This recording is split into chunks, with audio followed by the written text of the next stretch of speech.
Hello, welcome everybody to another Voice Study Centre short course. And today we're welcoming Lisa Popeil.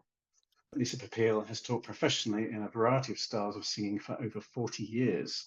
She is a contributor on commercial voice genres for the Oxford Handbook of Singing and the Oxford Handbook of Music Education, and has conducted voice research for 30 years. Her results have been published in Journal of Voice and the Journal of Singing, particularly on the physiology and acoustics of classical and commercial styles, belting, vocal registers, and absolute vocal range. Welcome, Lisa. Hello, everyone. We're still working out some little bugs here with Zoom. There's always something new with Zoom. Thank you all for coming today. I'm very happy to share with you tricks that have been so helpful for me. These are ideas that I've just amassed over 60 years of voice study and things that have made a difference for me as a singing teacher and as a singer myself. Okay, all right. Well, then I'm going to get started. Solving common vocal problems for singers. This is mostly for singing teachers, but we have a number of guests. I saw a number of names go by of people who just love singing and want to know everything about it, who are, just like me. I just wanted to see how good a singer I could be. I wasn't planning on being a singing teacher. I still perform on occasion and have toured and have had record deals, toured fairly recently. But my main calling and my main joy in life is to help people just like me who want to see how good they can become. And as singing teachers, plan A doesn't always work. And as I'll mention again at the end, the more tools you have in your toolkit, the more you can help your students quickly without struggling. You want to have plan A, plan B, plan C, all the way, whatever it takes to get the good results. Because technical mastery really is not the goal. The goal is to be completely comfortable with one's own voice, to do all the things you want to do creatively in the style that you've chosen, and not worry about, is your voice going to fail you? And we move on. There we go. So here are the common problems. I have left a little time at the end of the presentation to talk with you and see what other things have I perhaps missed, things that you're encountering with your own voice, or if you have a student who has this problem and you're pulling your hair out thinking, I've tried everything I know, and I know a lot, and I've tried everything, and I still can't seem to help this student break a bad habit or achieve their technical goals. So we're going to talk about running out of air. It seems like it would be a simple fix, but is often not, because so many things that work well for singing are not intuitive. They're often the complete opposite of what seems natural. Running out of air, straining for high notes. That is maybe the most common problem that amateur singers come into a studio with is, I can't get my high notes. It hurts. Sometimes they don't come out. An overly tight jaw. Relaxation is not always the key to good function, but I do have some functional things, masseter release and pterygoid muscle release, that I'll show you that I do use. Uneven register transition. We'll talk briefly about what I believe a register is. I do a lot of research. I was recently in Chile. I'll be in Germany. I've been to Japan. I'll go anywhere they have a really expensive equipment and allow me to do research. And a lot of my recent research has been on what a register is and the differences between registers. But I won't spend a lot of time talking. That's a whole day just on registers. But how not to crack, break, flip. I have a lot of ideas on that. The inability to sing in high M1. And by M1, I mean mechanism 1, chest voice, how to belt. A lot of classically trained females who have trained many years in classical singing can belt. And what are some of the hacks that can make that possible without hurting yourself and sounding good? A lot of beginning singers press their vocal cords when they're loud. And they often think if they can't sing loudly, they can't get their high notes. So we'll address all of that. Breathiness in sound, what causes breathiness, and some safe ways to diminish or eliminate excessive breathiness in singing. Vibrato problems, that's a half a day workshop. Things I use that help people who don't have a vibrato, who have too fast a vibrato, who have a flutter. We'll talk about different vibrato types also. If they're older and they have a wobble, how to speed up a vibrato. So there's a lot of things we can do with vibrato fixing that aren't commonly talked about. Limited vocal range. Everyone should know their vocal range. So I'll show you how to find your vocal range and how to maximize your singable and psychologically comfortable vocal range. Nasality issues, too much nasality, too little nasality.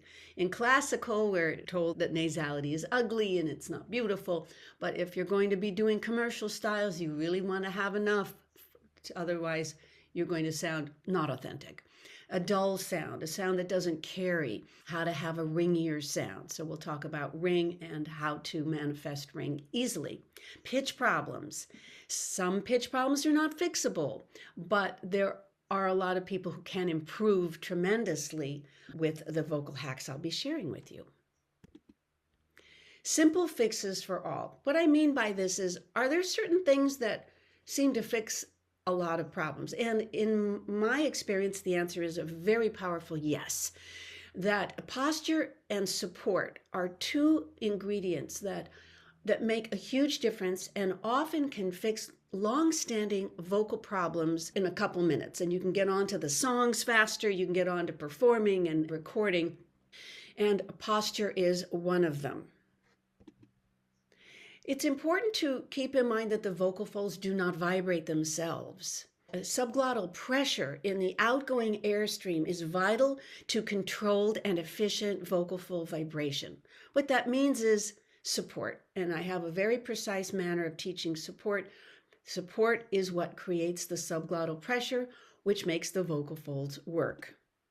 So if you think of the vocal folds as sails, they're just flaps, and just any air itself will not flap the sail. You need pressure in the airstream. So I highly advise that you don't talk about just saying air, put more air through. It's the pressure that is the missing ingredient in a lot of vocal fold dysfunction. If one does not have enough subglottal pressure in the outgoing airstream, meaning that the posture and support aren't right, I'll be bold and say that, it's very likely that singers will experience compensatory tension. And there are many kinds of compensatory tension: tongue tension, jaw tension, head pulling, tweaking, twisting, blood vessels popping out, red in the face, neck muscles very visible, back of the neck shortening that pulls the head up. These are all forms of compensatory tension that many teachers approach as relaxation and massage, when in fact, if the vocal folds are receiving the fuel that they need to vibrate, these compensatory tensions don't manifest and can go away often immediately. Let's start with the keys to good posture. Now, on the left, you'll see I have certain things on the list that are in bold. Those are the most important things. I like to build posture from the bottom up. So we want the feet apart, hip width apart, the knees should be soft. I've said flexed in the past, but flexed can imply bent, and I don't mean bent, just not locked back. I'm somewhat hypermobile and my knees like to go backwards. That looks pretty weird on stage and diminishes the ability to dance. So I think soft is a good word. Flexible is fine as long as they know that it doesn't mean you have to bend your knees. The chest should be comfortably high, but that's often higher than most people think of as comfortable. So I imagine that you take an imaginary hook and you place it just below the breastbone here, and you lift the chest up and relax the bellies. And the hook here is holding the chest up. Especially for young people who spend most of their waking lives bending over a phone or a laptop, that feels comfortable. I just don't want people to overlift, but very lifted in the chest, I should say. And the back of the neck should be long and soft. And often you'll see with a singer that is, if you just do that one thing, lengthen the back of the neck, the chest will come to its ideal height. Make sure that after the chest is high and the back of the neck is long, that the lower belly and the upper belly are soft. We tend to tighten our bellies when we think of good posture. We need them soft when we're not singing. And very important is the shoulders should be in vertical line with the hip bones. If you have a student or if you are a singer who has a large tummy, you're more likely to lean backwards. If you are a gentleman with a really long back, you may lean backwards to feel straight. If you're a lady with a large chest, you are more likely to lean back when you are straight. So you want to check in the mirror that the shoulder is directly above the hip bone, and that may feel like you're leaning forward. Now, I was trained to lean forward as a classical singer as a little girl on the balls of my feet. That's actually just a way to get the shoulders over the hip bones. Better this way than leaning forward on the balls of your feet. Support and breathing are not the same thing. And most teachers I know call it all breathing, which is tremendously confusing to singers, and it was confusing to me. I would start with yet a new teacher. I started singing lessons when I was 6. And I would go to different teachers and they would all say, "Oh, Lisa, we have to start on the floor again. I have a problem with your breathing." But after going through this for a while, I realized that my problem was a support problem. It wasn't a breathing problem. So please, please, please don't call support breathing. They're a completely different set of tasks. And singers should be very conscious of different tasks. It'll give them a sense of control. For voice instruction, I recommend using the term breathing to mean the air coming into the lungs, the air in only, and not when you're singing or speaking. And support means the pressurizing, the tasks that we do, particularly in the chest, the ribs, and the abdomen and the waist, to pressurize the outgoing air for singing and speech. So support is what you do when you're making sound, and breathing is what you do when you're not making sound. For any vocal problem, I recommend trying this basic support method first. Here is our Wonder Woman. Number 1, job 1 of support, keep your chest high when singing. Don't let it drop. Even when you're running out of air, it will drop. That is natural. Don't let it. Keep pushing the chest up as you run out of air. Keep it up all the time. Job 2 of support, what you do when you're singing. Keep the side and the back ribs wide. They don't have to be maximally wide. Yes, if you are only doing opera. But I know very few people who are only interested in opera. Well, the ones who come to me, I'm the den mother of those who come from the classical world who want to master all the commercial styles and not hurt their classical voice in any way. We want to keep the entire rib cage like a metal bird cage all the way around, and don't let it collapse as you sing. Job 3 of support may be the most important one of all. There is a spot just below the breastbone, just underneath it. It's on the upper belly. It is not the diaphragm, but it is a way to control the diaphragm. Keep in mind that when you're in inhalation mode, the diaphragm descends and it pushes the upper belly out. By keeping the upper belly gently firmed out for all sound, it's keeping the diaphragm working. It's keeping the diaphragm in the inhalatory mode longer, keeps air in the lungs longer. It shouldn't be out hard as a rock. You take 3 fingers and you find the spot that goes out the most when you make a loud sh sound. Shh, shh, shh. It will relax in for breathing, but it should firm out quite noticeably for all sounds that you make as a singer. That means loud notes, soft notes, high notes, low notes, chest voice, head voice, straight tone, vibrato. Do this and you may find that the compensatory tension evaporates. It'll save you a lot of time on months of boring relaxation exercises when the problem was that the cords weren't happy. Lower belly support is the belly button. You put a thumb on the navel and the fingers like a paw below, and that's the lower belly. And I find that it works best if the lower belly gradually clutches in for singing and relaxes for breathing. Now, there are many support methods. I've done quite a number of presentations on comparative breath support methods. that are taught around the world and ones I've been exposed to. And I'm not saying that this is the only support method that works. It's just that it does work for everyone I work with. I would have been happy with one method that worked for 9 out of 10 people, but I find this tends to work for everyone in all styles, particularly if they have those nagging technical issues, things they should be able to do and can't do.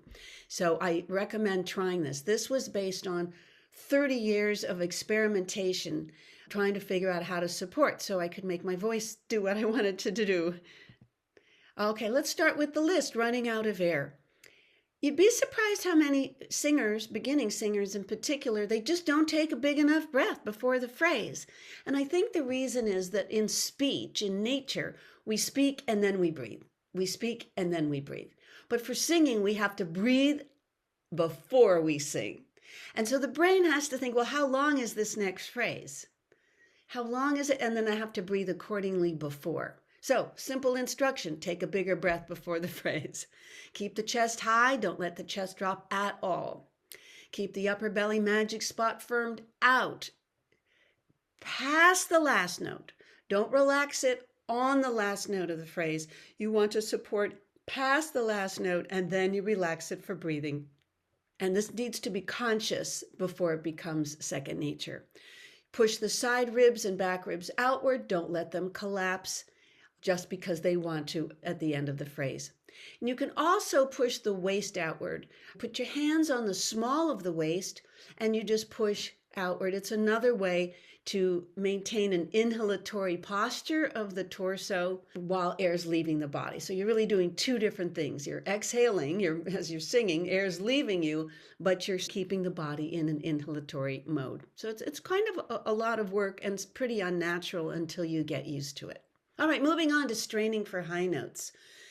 I love this guy. There's this little mechanism I call the chin push down. If you've only been in the classical world, there's quite an emphasis, I think, on this idea of relax. The jaw needs to be relaxed all the time. And I find that this is not a good instruction, even for classical singers. Many classical singers develop an uncontrolled or wobbly vibrato because they don't have enough firmness in the jaw. So there's a difference between a tight jaw that's locked and a firm jaw that's flexible. And we'll talk more about that when we talk about the jaw. You know, I don't want to trigger anyone by saying we're going to take 2 fingers and put it underneath. You can try this at home and you take 2 fingers, you put it under your chin and you push gently down, no lower teeth showing. Here's what we don't want to see. We don't want to see pulling down on the side of the mouth or lower teeth showing. Just do ya, ya, ya, ya, ya, ya. And feel that little bit of firmness in the chewing muscles. We have chewing muscles on the outside, in the cheeks, and we have them inside the mouth. We're going to be meeting those and working with those in a few minutes. But the chin push down helps to anchor the larynx so it doesn't automatically come up for high notes. Now, there are times when I'm going for a strainy sound on purpose, like a rock sound, a pleading sound. I want to sound like I'm working, but that's straining as a vocal effect rather than I don't know how to sing a good belting high note for rock singing or country singing or jazz singing. By thinking of anchoring the larynx, it's not saying pull the larynx down, which is what we're taught in classical singing. But let's say I'm at here's my larynx height. I'm talking to you from my number 3 right now. Let's say I want to keep a number 3 for a high note. Hey, hey, hey, hey, hey. I don't want to pull my larynx low. I just don't want it to lift as much as it normally would. And the chin push down helps to anchor the larynx. So I'm mentioning this little hand system without going into detail, just to say that if you're new to commercial vocal styles, anchoring the larynx in the lower note position, I should say talking position, which is the one I'm using right now. Anchoring means maintaining closer to there. I have to say that when we sing high notes, it does pull the larynx up. So we're just resisting to some degree that natural tendency to overlift, which can create an uncomfortable feeling. The lower belly in support is very interesting. That's thumb on the navel, hand like a paw below. Start with a soft belly, completely soft. And when you pull it in, it makes high notes easy. I'm not exactly sure why that is. What I figured out so far is that when you pull the lower belly in, it seems to reduce adduction of the vocal cords. More air comes through. Either way, I like to think of the lower belly in as the high note helper. And I say it a lot to my students, partly because of the alliteration and it's fun, but because the lower belly is very far away from the brain, and a lot of singers just never think about their bellies. They think about one belly, that it's all one abdomen. For real control, you want to think you've got an upper belly, and it's got a magic spot. It's got one job. It's going to go out like a spongy wall. I'll do it this way. And then the lower belly's gradually going to go in as you're singing. But here's the tip. Here's the hack. If you want to sing a high note, even if it's just a third higher, or a fifth higher, an octave higher, you can boost it in. Ah, ah, hey, hey, hey, hey. This is true whether you're in M1, chest voice, or M2, head voice, falsetto. To me, head voice, falsetto are the same thing. I call that the lower belly boost. If you have somebody and they go grabbing or the head pulls, pull that lower belly in suddenly a little bit. You can still continue to pull it in for the rest of the phrase, which is interesting because the brain says, I can't go anymore. Yes, you can. It can really, the lower belly, you can imagine that it's going in to kiss the spine. I don't know where all the intestines go, but they move out of the way. And then you relax it again for breathing, back to the base camp for breathing. And then, so this lower belly boost has been really, really helpful for people with their really nice sounding high notes with no grabbing, no choking, no twisting. It's quite remarkable. So one of my best hacks is the lower belly boost. For high notes, this is traditional. Think down, don't think up. Just think that away for your high notes. It's pretty vague, but it can work. It's very important. This is not just for singers, but for teachers as well, that high notes don't have to be loud. In fact, when I teach belting, which is one of my specialties, is that I only allow training in medium volume so that high notes, we don't equate high notes with loud. You train in medium, and even for belting, I train in a medium volume, and I think of loud as a variation, and I think of soft as a variation. Training is best done on high notes at a medium volume. We're all familiar, I assume, with the topic of spreading the mouth. Now, spreading the lips by itself is not a bad thing. It's just that in nature, when we spread the lips, it tends to raise the larynx.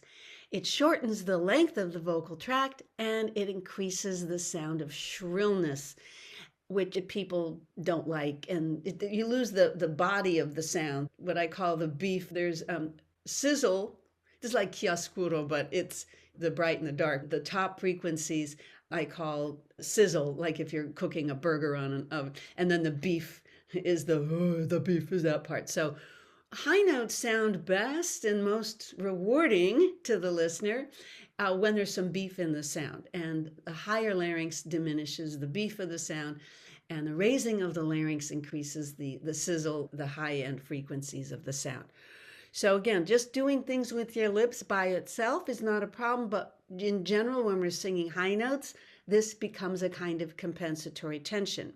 A hack for that is to pucker the sides of the mouth as when you say the O sound. So you do it with your camera, or you could take your fingers and touch the side of your mouth. Keep the lips soft, not tense. We're not tensing the lips. We're simply puckering the side of the mouth. Kind of like if you were eating a lemon.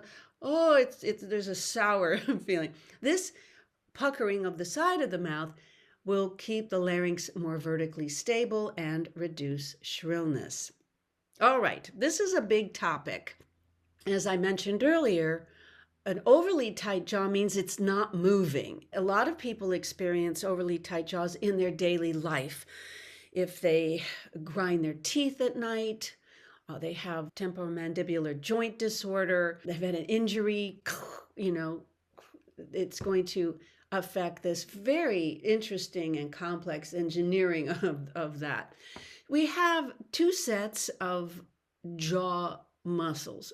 The masseter muscle is on the outside. I used to do a lot of masseter massage. I would do it with my students. I only teach online now.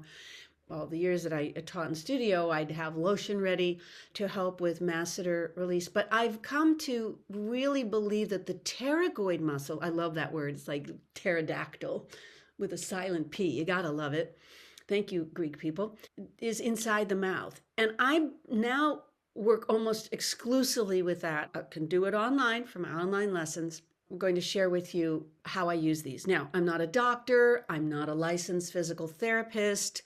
So you don't sue me. You do these at your own risk. But I have to admit, my students with tight jaws, jaw problems, teeth grinding, always ask, do they grind their teeth at night? And invariably they do. This has been a wonderful. Their face relaxes. They just so happy. Like, I can move my jaw. And it just takes a few minutes. Also, make sure that you double check support, because an overly tight jaw is on the list of compensatory tensions.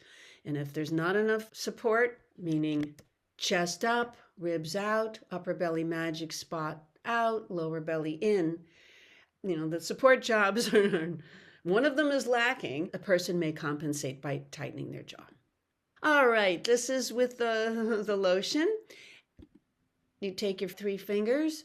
You take your fingers, and you want to do this very softly. So you put the lotion on the fingertips, and you put your fingers just below the cheekbone, and you just relax your mouth, and you very gently and very slowly pull down to the jawline. And you might want to do that a couple of times. And I would ask them, I'd say, how does that feel? And invariably they'll say, it feels really, it feels really, really good. They'll do the hanging open mouth, because it's like, I couldn't do this before. All right. Now the pterygoid release, best if you have clean fingers. So, we're only going to use 2 index fingers. So you want to clean those puppies up. And we're going to be going inside the mouth. Now there's 2 bundles on each side. There's the lateral and the medial. In many different ways people do this. On YouTube, they have all kinds of videos of physical therapists and chiropractors doing this. So I invite you to look at that. But the way I like to do it is take your finger and put the pad away from your face. Especially if you have nails, this can make your nail go in the spot. And this is less likely to make the nail go in your spot. So you take your finger, isn't that fun? And you're going to go between the upper and the lower teeth as far back as you can go. You might want to have some tissue handy. A lot of people do this where they dig or they do circles. I prefer to just hold the finger tip against the muscle. It can take a minute. It could take 3 minutes. You want to go back as far as you can and just leave the finger there. I get the results without digging because it can hurt. There can be feelings of burning, tenderness, or pain.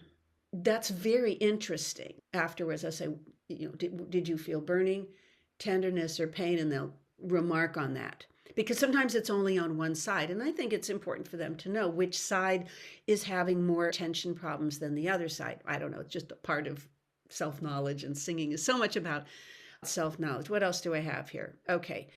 I've never done it for like 8 minutes or something to completely release. So because I don't want to take a lot of time out of their lesson, they can always do it to themselves.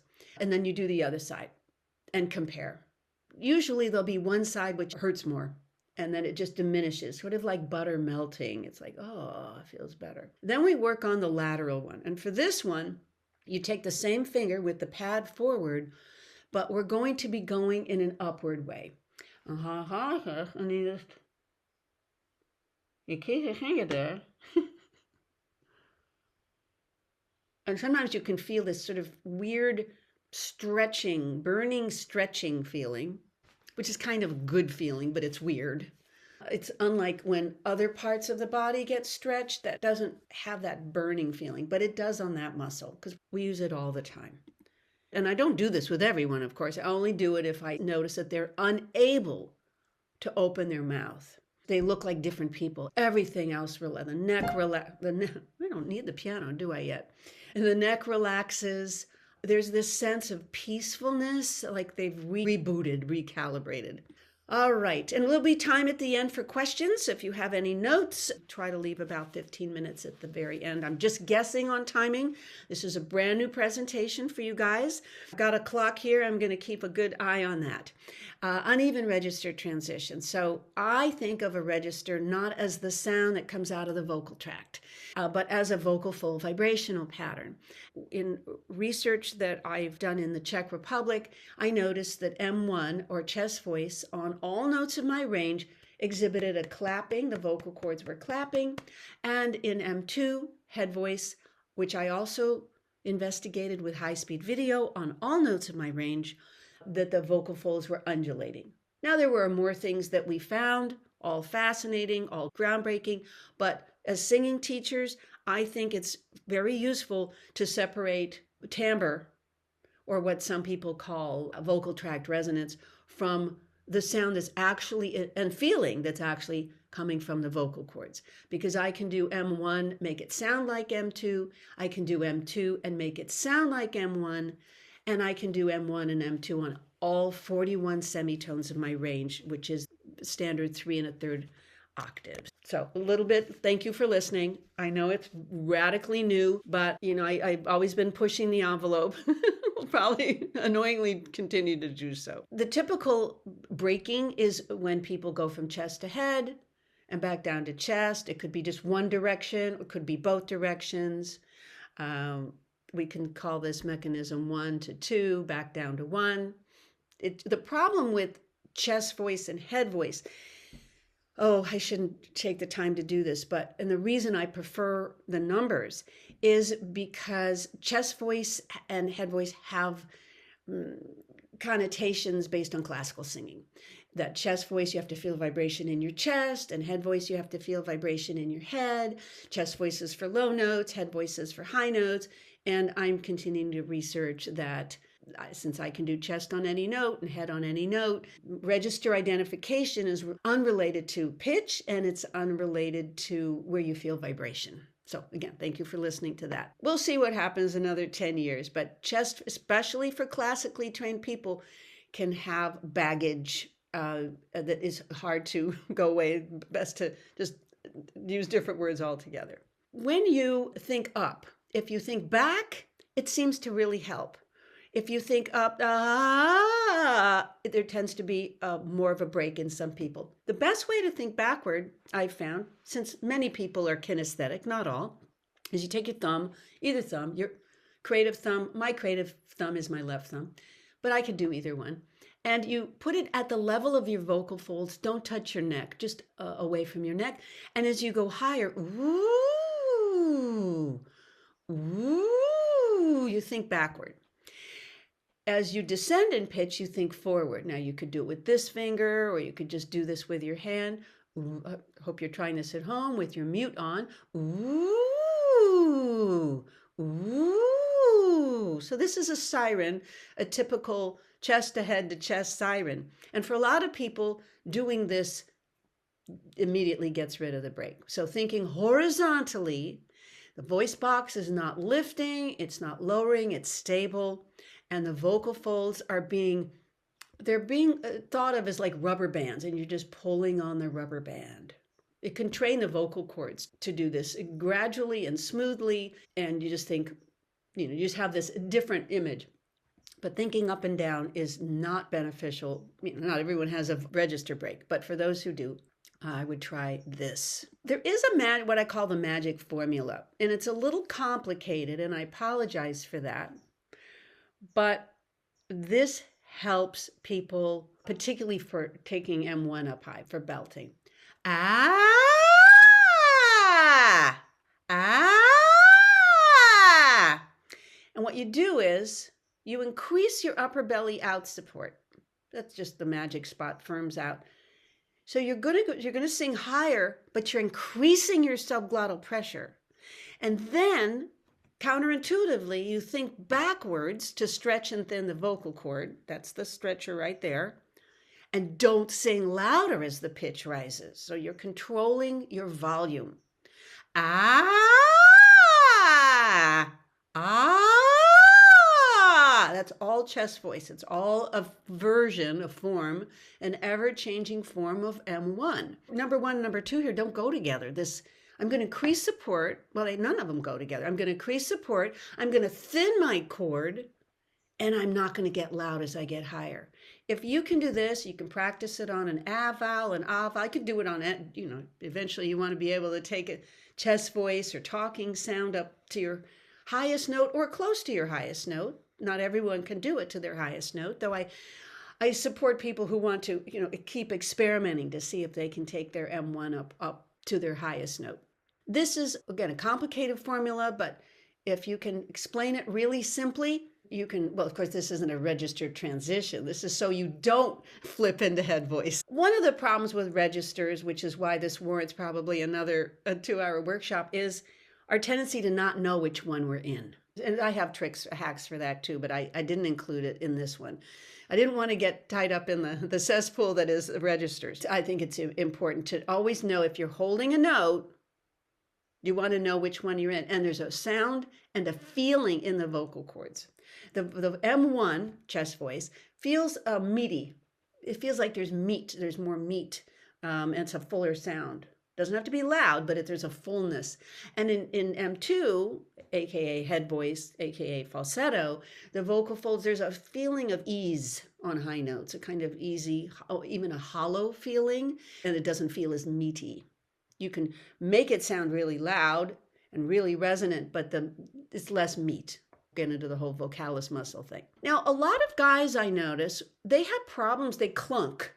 They have a register break from when they're descending. I don't see it that much for females for some reason. It could be that the males have a larger thyroid cartilage. That's probably the reason. You have a student, he's a male, he goes, ooh, ah, and I'm not clunking very well. It's a bigger clunk than that. Ah, where there's like a little hole in there. What I found is if you take your fingers on either side of your voice box like this, thumb on one side, fingers on the other, and if you pull the larynx up and forward, just as you're heading into chest voice, it should smooth the transition. You may not get much use out of it, but if you can help one person not break on the way down, you've done a good thing. One more review, because I've never heard anyone talk about this. I'm very much like in the center of the action. I don't ignore my neck. I don't just work on focus or imagination or vibration. I do that too, but I don't focus on it. I focus on, can I learn to feel my vocal cords? Keep in mind the vocal cords are the only thing you can injure as a singer. As a professional voice user, the only thing you can injure are the vocal cords and to some degree the larynx itself, the box, but mostly it's the vocal cords. I have trained myself to develop my ability to feel more. When you try to feel more in your vocal folds, the more you will be able to feel, even if it's just the brain filling in for missing information. It's reliable information, just simply thinking, oh, I can feel my vocal cords? Huh, okay. Can I do stuff with my vocal cords I didn't even know was humanly possible? Yes, you can. So I want to help everyone get out of this box of the traditional classical world, which is this vertical model of chest voice is this, head voice is this, and there's this mix thing. Nobody knows what it is. I have, I think, currently 18 different definitions of the word mix. So I'm very anti-mix at this point. I've always got to keep an open mind. I'm looking into this further from my research recently in Chile. But for right now, there's no such thing as mix. There's always one or the other. And that when you hold a note, you should know which one you're in. And because that gives you more vocal colors, more vocal control, you don't just say, well, if it's that note, it has to be one register or another. Just trying to blow that whole thing apart. And to me, if something means everything, then it means nothing. And it's such a bucket term. It's like, I don't really know what's going on in that area, the middle part of my voice, so I'll just call it mix and hope I don't get a student like me who would say, what do you mean? What do you mean by that? Could you Could you explain that a different way? Yeah, you don't want me as a student. No, I'm actually I'm a good student in that I really want to learn, but I'm a bad student in that I'll ask you things you may not know the answer to, like what's vibrato and how do I fix my vibrato? And I've had a few teachers who I saw some soft shoe little eye rolling go on because I was one of those annoyingly curious students. There are good exercises to help smooth registered transitions. So the humming has been used for hundreds of years. But I just would add the backwards, the horizontal motion, not up and down. And feel your vocal cords as you do that. You can feel that it becomes meatier. The vocalis muscle is thickening as you descend, and the vocal fold is thinning as you go higher. And there's some sensation that goes with that. Sirens, I'm a fan of sirens because you're actually using vowels like we use in singing. I did a workshop recently where I was teaching 4 different kinds of sirens. The typical one, the one that creates these breaks, is the 1 to 2 to 1. But you can also do all chest sirens or all head sirens, or you can do it where you start low in head, like 2 1 2, where you start low in head. You go high into M1 and you come back down into M2. That's wild. I mean, I remember when I first did it, I did it and I was amazed, like, whoa, there's no money in that, but it's humanly possible. So I was happy to know about it. Lip trills are great. You can do the traditional short, but I would just, again, try to get it horizontal. Now, when you're doing a siren or even a lip trill or a hum, you may not know which register you're in on certain notes. Don't worry about it. It's only notes that you hold that you want to know which one you're in, not on these fast ones. Don't worry about it. Just make it smooth. But if you're doing a lip trill and you start in M1, chest voice, end in it. A lot of people don't do that. They'll go chest, head, head, head, head, head, head. Once they get into head, they stay in head.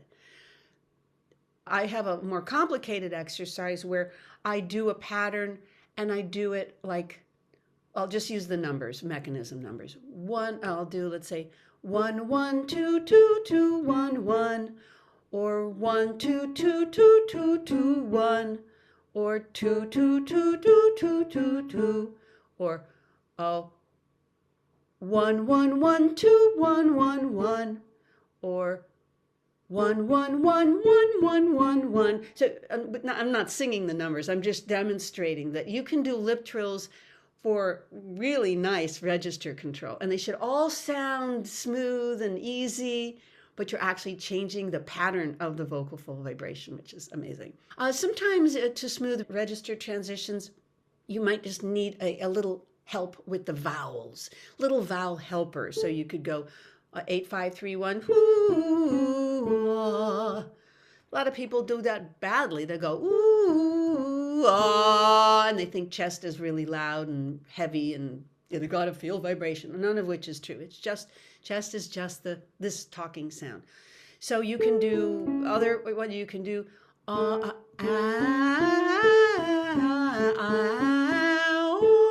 You can play with different vowels, but for descending, you might want to try ooh, with a nice sweet chest voice at the bottom. Ooh.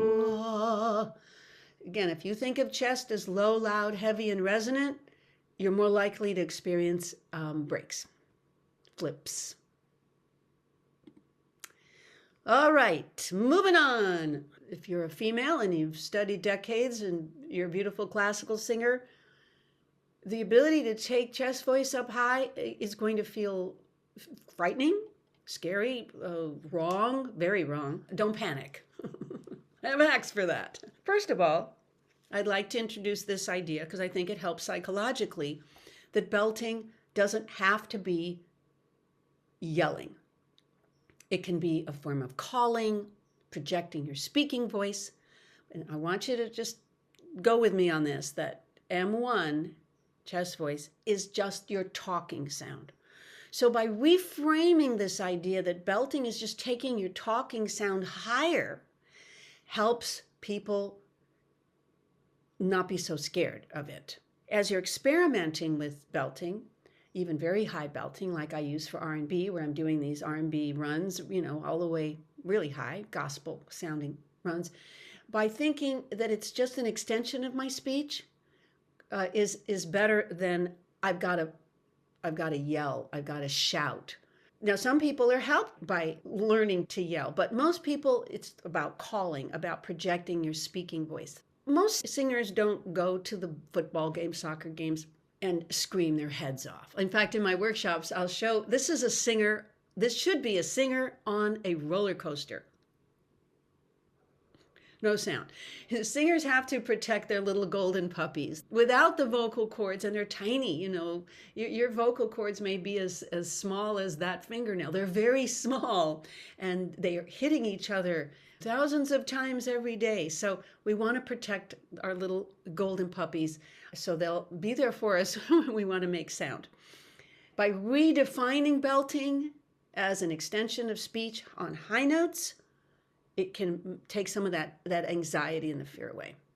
Now, there are 4 different things I'm sharing with you today. There's much more, but 4 different kind of categories that can be really helpful in experimenting, exploring high chest voice. One is belter's bite. And for classical singers, they think, uh-oh, that looks like a tense jaw, and I've spent the last 20 plus years relaxing my jaw. But if you look at a lot of good opera singers, they don't have a relaxed jaw. They may teach a relaxed jaw, but they don't do a relaxed jaw when they sing, because a firm but flexible jaw, it's very helpful to, using your face as a brace, your larynx in place. So your face, the jaw is part of a bracing effect, which gives a lot more control. Let's do belter's bite together. And I can't see you just because we're doing a video, and I wanted to use my screen for the presentation. But here's how you do belter's bite. You take your little fingers, wipe them on your clothes, place them between your back molars, and bite down gently on your fingers. When you do that, you should notice that the masseter muscles are engaging. You may feel your pterygoids engaging inside your mouth. And we want the head up slightly. A lot of classical, not all, but a lot of classical singers are trained to tilt the head down or just never lift it, because lifting means straining, overlifting the larynx. But I don't teach high larynx for belting. I teach forward larynx for belting. But that's the next one, laryngeal lean. Anyway, go ahead, pull your head up a little bit. When you do belter's bite, make sure that the tongue is relaxed in the mouth, tip of the tongue against the bottom teeth, cheeks lifted and wide, lifted and wide. You can use your fingers if you need to. And very importantly, feel like your chin is protruding. I'll show you a side view. Do you see how the chin is forward? In classical, it's more like this, where the jaw moves in a more visor-like way. And in belting, it's forward and it moves in a more up and down way. So that's belter's bite. The jaw is firm, but it's very flexible. You can check for flexibility by doing this. Yeah, yeah, yeah, yeah, yeah, yeah, yeah, yeah, yeah, yeah, yeah, yeah, yeah. Make sure you can do that really fast and not the tongue moving. We don't want yeah, yeah, yeah, yeah, yeah, yeah, yeah. I don't do tongue isolation. I think it's bad. I think it causes people to more likely lock their jaw. And if you look at really good singers, you don't see that. You see the jaw moving up and down. Yeah, yeah, yeah, yeah, yeah, yeah, yeah, yeah, yeah. We want to keep the tongue soft, fat, and wide. Again, soft, fat, and wide with the tongue. It will make changes for consonants and vowels that mostly we don't have to worry about. Let's move on to laryngeal lean. Now, this is something I discovered, and I'm continuing to investigate and research, but there have been some other research papers that are starting to talk about this, that the action of the hyoid bone, which is this cute little roundy bone under the tongue, in a calling form of belting, because there's different belting substyles. Also happy to send you an old paper of mine called The Multiplicity of Belting. I'm going to be revising that with a Finnish researcher. The article I wrote originally in 2005 that was in the Journal of Voice hard to believe that was 20 years ago, called The Multiplicity of Belting, was looking at um, 5 different substyles in musical theater 20 years ago. But I want to revise that article to include commercial styles and examples. So you can go on YouTube, you'll know exactly where to go. You'll have a start number and an end number because singers can do different belting substyles within one song. This is an example of ringy belt or brassy belt or nasal belt or heavy belt or speech-like belt. But the speech-like belt is the most, by far, common, popular sound because everyone's mic'd now. Unlike back in the Ethel Merman day where the belters weren't mic'd. So belting had to be loud. It had to be, brassy to be heard in the back row. We have many more choices now. There isn't just one belting sound. It doesn't have to be loud. It doesn't have to be heavy, though it often is. It doesn't have to be super resonant, though it usually is. It doesn't have to be. It's just, again, this idea of mechanically taking your clapping vocal cords, your M1, your chest voice vocal fold vibrational pattern up high, and then you can be louder or softer or even airier. You can be ringy, you can be nasal, you can be all kinds of things depending on the style or the character you're portraying in musical theater. Back to laryngealine. What I've noticed is when you start to think about you're going higher and you really want to go into head voice because it's easy, you want to imagine that the whole upper neck is pulling forward. So you've got your belter's bite, which we just did. Yeah. Chin is protruding, head is tilted up slightly. It doesn't have to be, by the way. You don't have to do the head lifting. It's just that everyone does it. When you get good at this mechanism, you can do it with your head upside down. It's very easy. Everyone does it because it does seem to help. I've had students that are really helped in this by either I would do it to them or my online lessons now they can do it to themselves where you take your fingers like this and you put it on the upper neck at the level of the hyoid bone. And as you sing higher, you actually gently but noticeably pull forward on the upper neck. It can make belting easy. It's pulling the hyoid bone forward, and I believe it's also pulling the thyroid cartilage, the Adam's apple part, forward. It maintains a natural calling sound as you go higher. So let's say you're doing all these belting exercises and it still just doesn't sound like you're talking. Add laryngealine. Imagine that the sound is shooting out of your mouth, not your face, but only your mouth. I should have added this. Take your little megaphone hands and put them there, and then practice singing a phrase or just calling, which we'll do in a second. This can be very helpful, but it's engaging the laryngealine, this feeling of the upper neck pulling forward. Breath holding. Now, of course, we don't want to be like this poor fish here, where this poor fish is suffering. It's just, if you're a female, classically trained, is that when we're in head voice and we're singing higher, and the guys sing in head voice falsetto too, but there's more air coming through as you sing higher. And I have a phrase for that in training, and that is, when you're in a head voice, the higher you go, the more you gotta blow. It's cute, isn't it? Let me try it again. So if you're singing in head voice, the higher you go, the more you gotta blow. But it's not true when you're in chest voice. There's a definite feeling of holding back on your breath. So it's not actual that. It's just that, of course, air has to come through, otherwise the vocal folds won't vibrate. But there's this feeling of I'm holding back on my air. Beep, beep, beep, beep, beep. Beep, beep, beep, beep, beep, beep, beep, beep. Because the chords are clapping. They're taller, they're square, they need more pressure, but less air to make them clap. In the M2, head voice, vocal fold vibrational pattern, they're undulating, they're a little thinner, so they need a little less pressure and a little more air to make that happen. This idea of holding back on your breath as you sing, ba, ba, ba, maybe doing some sounds that start with a B. Some teachers like to start with a G. I prefer the B. But I have G words like gi, gay, ga, ga. I have those in my toolkit if necessary, but I hardly ever have to use them. The problem with belting exercises that start with a G is that it tends to tighten the back of the tongue, and the B sound doesn't. And then natural calling. A lot of us just don't raise our voices. we're very careful with our voices. So calling is something we do as kids, perhaps. I grew up in an apartment, so there wasn't a whole lot of living outdoors. So I didn't get a lot of practice calling. Getting in touch with calling and looking far away can be helpful because where the eyes go, the voice goes. When you are practicing your calling, and here she is with her little megaphone, make sure that that upper belly support, the magic spot, is firmed out. It often will tell you it's working. You want to put your fingers there to really monitor that it really is going out. You could call anything, really, but I like to start with no. No, no, no. And I also like doing calling with no notes. People aren't aware of like, oh, that's a C#5. That's my break note. No, there's no notes. It's just getting in touch with our natural childhood calling outdoor voice. No, no, no, no, no. And you just take it higher and higher. No, no, no, no. But you look far away. Notice here when I say come over here, come over here, I took the H out. I put an apostrophe there.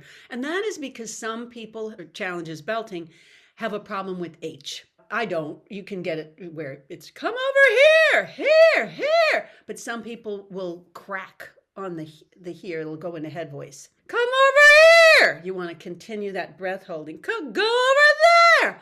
All right. You can do, just have a lot of fun with it. How you doing? You can do accents. I'm doing great. You can just have so much fun with it with your students. Come here, mommy. Come here, baby. And they laugh because it's ridiculous. Oh, no, you don't. How you doing? I'm doing great. You can also do notes. I'm doing great. I'm doing great. I'm doing great. Oh, you can make up your own exercises, but it starts with non-note calling to get the ball rolling, shooting out of your mouth, looking far away. Another topic, vocal fold pressing when loud. This is a very natural thing. It's like, I'm loud. I'm pressing. Try that at home with your mute on, please. Know what vocal fold pressing feels like. Not just sounds like, but feels like. If there's a noise. There's different kinds of pressing. There's the kind of pressing that happens, what I would call direct pressing, where you're actually taking the vocal folds and the muscles which close the arytenoid cartilages and close the vocal folds, and the vocalis is the little bicep of the vocal cords, the vocalis muscle, also known as the TA, the thyroarytenoid muscle, but vocalis, I like that word better. It's shorter, takes less time, and it's a little more descriptive. It's the voice muscle. And I often use biceps as an analogy because you can bulk it up or stretch it. This sound will be what I call direct pressing. So try that at home and see if you can feel this narrowing inside along the edge. You may feel quite a bit of vibration. Listen for the noise. We don't want that vocal fold noise. It's often a sign of inadequate support too. So sometimes people, when they don't support enough, they'll just get that vocal cord noise, but that's a different topic.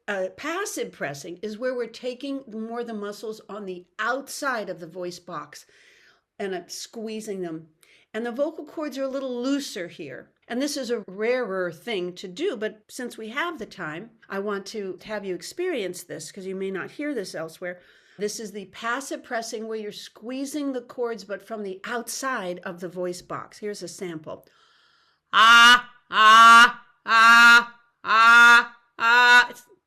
It's got a different sound. It's less deleterious on the vocal fold tissue. So try that.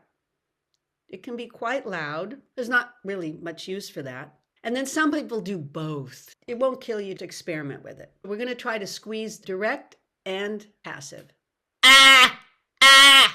It's this direct pressing, this that I hear quite a bit in untrained rock singers who don't know about support and don't realize that this action is going to take real time off their vocal cords. What I call the vocal clock. It's going to take time off their vocal clock. Here's something that's really helpful. If you teach that loudness is not more squeezing, but a wider clap.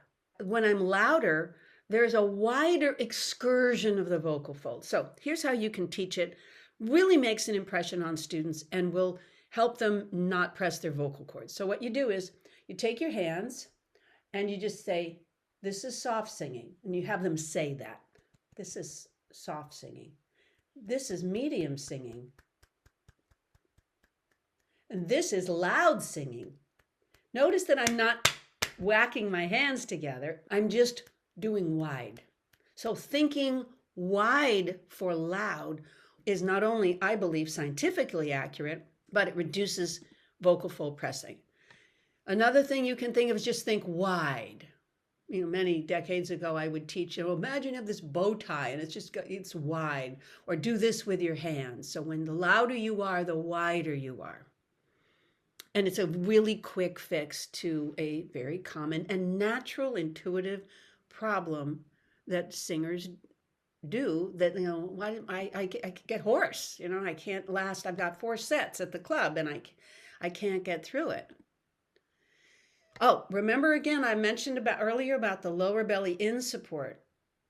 And the lower belly in is one of its gifts to us is that it's the high note helper, but it helps reduce vocal fold adduction, meaning the firmness of the closure. And it makes a little more air go through. So sometimes even in belting, with that feeling of holding back on your breath, sometimes you need a little more air.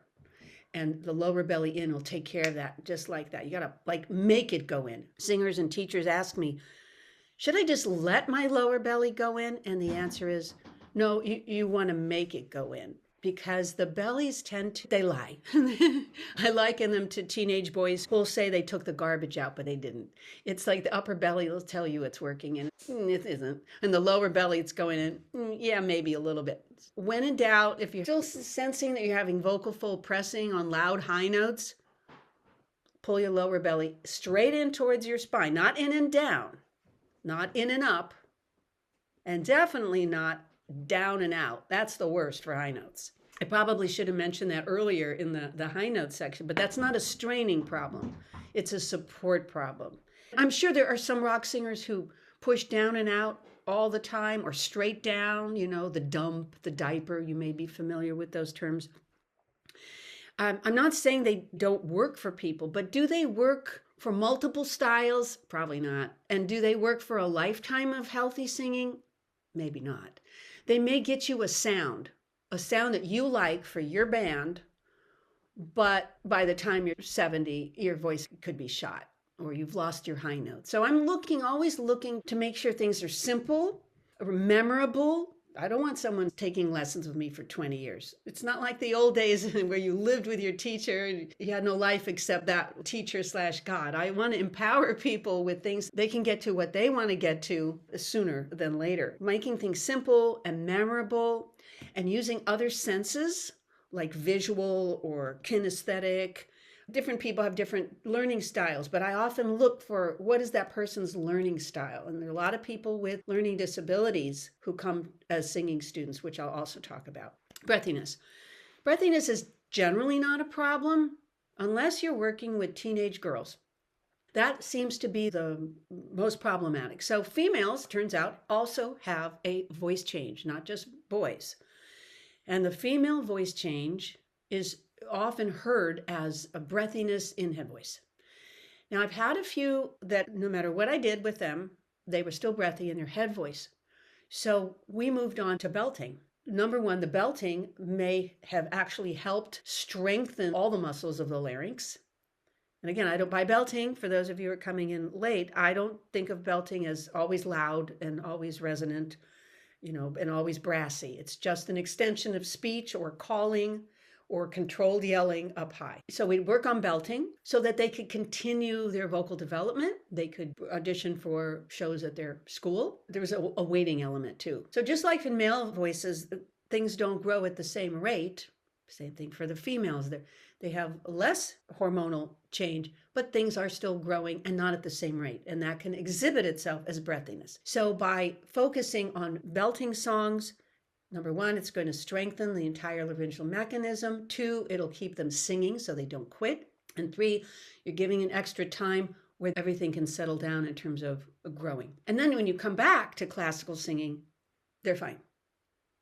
Now, as far as when the female voice change ends, I don't know the answer to that. I like to ask singing teachers when I'm in Europe who work with young women, and I've heard as late as, early 20s, but I rarely encounter that. I have encountered that where I was like, I think you're still in your voice change. And they're heading up in, 21, but very, very rarely. Usually by 17, they're, and also you see, in the news about how, girls are entering puberty at 9 and 10, which is a problem. It's just something to think about. Why are they breathy? Is it because they're females and they're teenagers?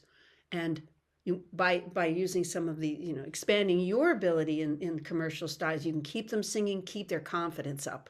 Very important, and develop strength while you wait. Belting exercises, I showed you this one before. I have a whole list of these pressure sounds because there's a backup pressure. When you go, try this at home, go beep, beep, beep. You can maybe even feel like it changed my posture. There's a pressure, like a backup pressure from the lips, which is why this is so useful. We're actually going to pressurize the vocal folds, not just from the bottom for belting, but from the top as well. And now there's this little thing I didn't put in the presentation, but I'm going to share it with you. I call it the sippy breath. Not everyone can do this hack, but for some people, it allows them to do the pressure sounds exercises such as beep, beep, beep, beep, beep, beep, pop, pop, pop, pop, pop, pop, pop, pop, with the b and any vowel you want after it. But usually the frontal vowels like E, A, those three tend to be the most popular. You get the best results. Let me show you the sippy breath. All you do is you take a little breath and just snap the lips shut. That's all it is.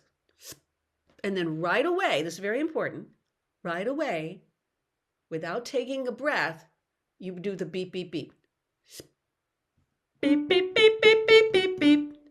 Then you relax and exhale because you hardly used any air. And then you do the sippy breath.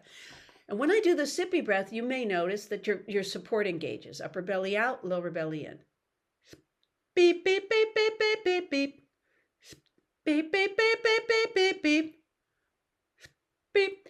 Now, we're not going to do the sippy breath on stage or the recording studio, but it trains the vocal folds to actually get in the right shape. It's kind of a pre-structuring of the vocal folds in a belting manner. And I have let me know if you want to see pictures on this. I have strobe pictures of this, which are very interesting. Again, I don't know that anyone else has talked about this, how to pre-set up the vocal cords so they're ready to go. You just put the sound, hey, it's just they're ready to go. And so when I do the sippy breath, the vocal folds are not touching, but they're square. They have a nice square edge. They're pretty thick. They're not vibrating yet, but they're ready to go. And the false folds, unlike a popular pedagogy out there, the false folds are not retracted. They are also in the same shape. They're somewhat approximated, and they're also square. And when you get your false folds square, like you want your true folds to be, meaning thick, square, ready to clap. I'm not going to clap the false folds, but it actually turns out in science that when you shape the false folds as you want the true folds, it aids in the inertance, the ease of motion in the true folds. So the sippy breath does all of that for you, and you don't have to know any of that. So if none of that made sense, do not worry about it.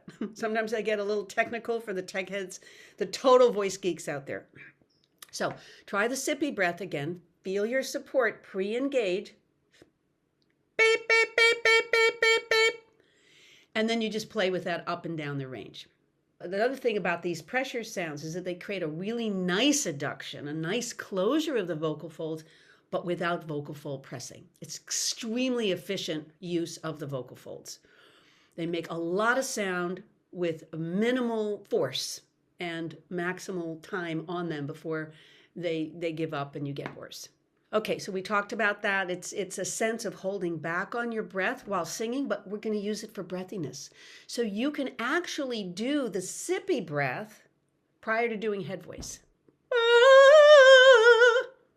So even though I'm not using my clapping M1 vocal fold vibrational pattern, The sippy breath and holding back on your air feeling, one or both, can be very helpful. So try it. I need to put a sippy breath here. I'm going to write this down. Sippy breath can be very useful for breathiness, even, or, well, especially for breathy head voice. Interesting, huh? I can't stress this guy enough. The upper belly magic spot is maybe the main controller of the vocal folds. It solves so many different problems. It helps with adduction because its main use in speech and singing is it increases subglottal pressure. So the cords close and vibrate with a minimum of effort because they're getting the juice from underneath. So they're breathy, make sure that chest is high, the back of the neck is long, and that the upper belly magic spot is firming out, and with the fingers there to help monitor it. All right, we're going to spend a little time on vibrato problems. Again, I've done 2-hour workshops just on fixing vibrato problems, and also theories I have about what's doing what, meaning is it the suprahyoids, which ones? Is it the digastric, the omohyoid, which glossus muscle? So when I was in Chile, I was all hooked up to accelerometers to check vibration, external EMG, I should have put some photos here, they're pretty funny. I lost a lot of skin and hair because I had all kinds of sticky things everywhere. It was great. It was a dream come true. Anyway, typical vibrato problems. No vibrato. It's rare, but it happens. In young people today, I hear a lot of too fast vibrato. It's like really fast. Too slow usually happens with older people. I don't mean elderly, but it just can start to slow down. Lack of straight tone control. It's like it's just auto vibrato all the time. And if you're going to sing anything besides classical, you want to be able to control your straight tone and have it be unpressed. A lot of people who do straight tone, they press and you don't want that. A flutter is to me not a real vibrato, because there's a real vibrato to me has to have a pitch change where the pitch is moving up and down. Get rid of this guy. So flutter is this. And we do it in giggling. And there are people making records and doing it, and it's not necessarily an ugly thing. It's just, to me, like a failed attempt at a vibrato, where we have a noticeable pitch change. But flutter doesn't require much support. So if you're an under supporter, as is natural for many people, most people really, as just under support, is that they're trying to do a vibrato, but instead a flutter comes out. A wobble is it's really too big, up to a whole step in either direction, and is often related to age and the ossification of the cricothyroid joint over time. I work with older people with wobbles, and we can get it faster. There's a solution to vibrato problems.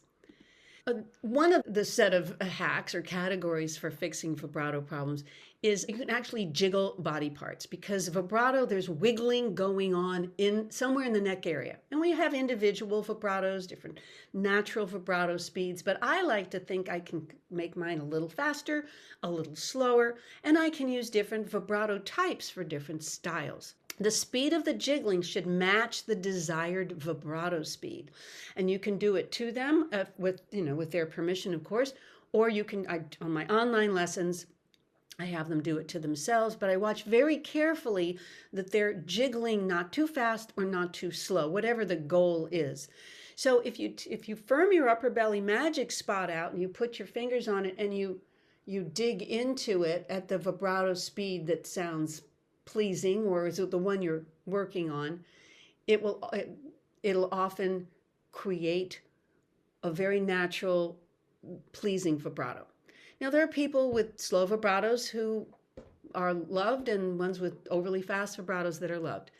In the literature, they talk about vibrato being between 5 and 7 cycles per second but I think it's actually a narrower, that's hard to say, a narrower window of vibrato speed that is pleasant or pleasing and not distracting to the most people. And it's really more in the 5.5 to 6.5 cycles per second. Meaning if you have a 7 cycle per second vibrato, some people won't like it. They'll feel it agitating and distracting.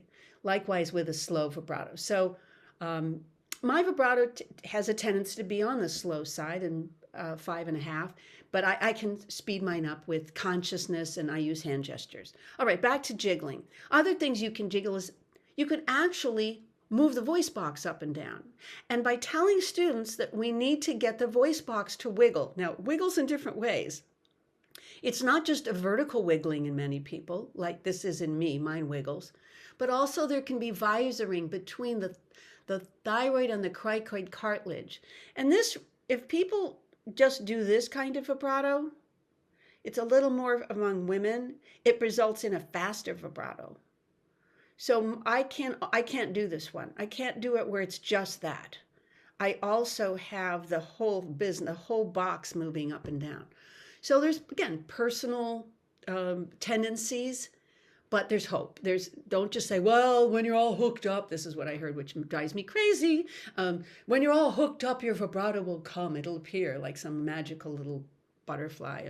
No, it's a mechanism where there's some kind of wiggling going on, and most of it is vertical wiggling. So just by saying the word wiggle really helps people solve their vibrato issues. So you can actually move this up and down very lightly. It's more of a suggestion of movement.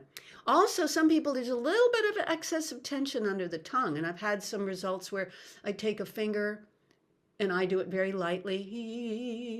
And you can do it upwards. I've even done it left and right or forward and backward. You can do it to them with their permission. They can do it to themselves. But just to keep it just a little more loose. I'm not, by the way, since you're my captive audience today, I wanted to say that having a loose tongue under here is not a goal. I've seen this too many times where singers were taught that having a loose tongue at all times is an actual technical goal. And then I hear them perform and they crack and embarrass themselves and they never perform again. This has actually happened. And that they'll say, Lisa, you're too tense here. I go, well, but it's not a problem. It's part of the way I'm built. And I have a free, open sound, no vocal issues. But they're like, Lisa, it's too tight. Well, it's firm, but it's actually creating a stability and control. And so the point is, don't get, if somebody says it must be soft, and it's not true. Listen to that singer who's telling you that. Do they have a world-class voice, a world-class technique? Would people actually pay them money to hear them sing? And often the answer would be no. They're marginal singers. They know exercises and they have ideas, and I can learn something from them, but great singers they are not. So again, don't get tied up and it must be loose at all times. I disagree. Unless it's audible and audible tension, and then it's usually problems with their support and their posture that's creating that kind of compensatory tension. Okay, different hand gestures. Not everyone responds to these, but most people do. So straight tone hand. Let me see how I've got this thing. Yeah. So let me go back. Straight tone hand. It's like a karate chop. E, e, e. Just doing that and not pressing, not going but e, e, e. A lot of people, that's a new feeling. Like they've never done that before. It's like, whoa. You want to be able to have a straight tone without any kind of vibrato creeping in. Vibrato fingers. You wiggle the fingers, you start in front of your face. And I usually start with straight tone because a lot of people with vibrato problems have straight tone problems. So we fix the straight tone problems, make sure they have a good unpressed straight tone, pretty soft volume with good support. And then you take your fingers and you wiggle them away from your face. And then you bring the hand around. Now, I'm only leaning sideways so you can see my hand. I'll do it this way. Stop. And you want to stop with a suddenness, kind of like you're cutting. Stop, stop, when the hand is reaching out. You only want to go a quarter circle around the body. I've experimented with different, and works for a lot of people, to elicit vibrato, and helps to speed up a vibrato, keeps the air going. Next one, whacking the water. Imagine being in a pool and you want to slap the water with a flat hand and make some waves. It actually kind of hurts when you slap it. Not the wavy part, but this can help slow down a vibrato. So we start with straight tone. And again, quarter circle around, slowing it down, feeling the wiggling here. Chasing the rabbit is just a visual I have. This is really good for working with older people with wobbles. Not all old people have wobbles, and not all young people are immune from wobbles. I think not just letting vibrato happen, but controlling vibrato speed will help to keep someone's voice fresh and young longer, so they're singing into their 80s without sounding old. The vibrato is a giveaway. And when I'm working with someone who's 30 years old and I hear their vibrato's too slow, that tells me it's going to get worse as they get older, and that we need to fix it now to maintain what we hear as a fresh, young vibrato. Chasing the rabbit. You don't do straight tone hand for this. So this is for a wobbly, too slow vibrato. And the hand is out there and you look far away and you imagine there's a rabbit and it's running away from you, and you wiggle the fingers as fast as you can away from you, just really short. And head voice helps because you can go faster in head voice than chest voice. So just start with head voice. And you just imagine that you're going really fast. Hey, hey, hey. And you'll start to feel the wiggle, and you're training the vibrato problem not just as physical sensation and imagery, but the sound. You're training the ears of the singer to hear this new vibrato. So you're training the ears, because when I do vibrato, I just do it by ear. So if I do a jazzy vibrato, what is jazzy to me? Hey, I do it just by muscle memory, but I also do it because I'm recreating a sound. So ear training while fixing vibratos is great. Limited vocal range. All singers should know their absolute total vocal range. You'd be surprised how few singers know their range. I work with singers of all different levels of ability, professionalism, and they don't know their range. They think of their range as performable range, comfortable range. They don't think of it as, what can my vocal cords do? It's super important to know your range. And I use the analogy of being a model. If you're a model, it's part of your business to know your height, your eye color, your weight, your hair color.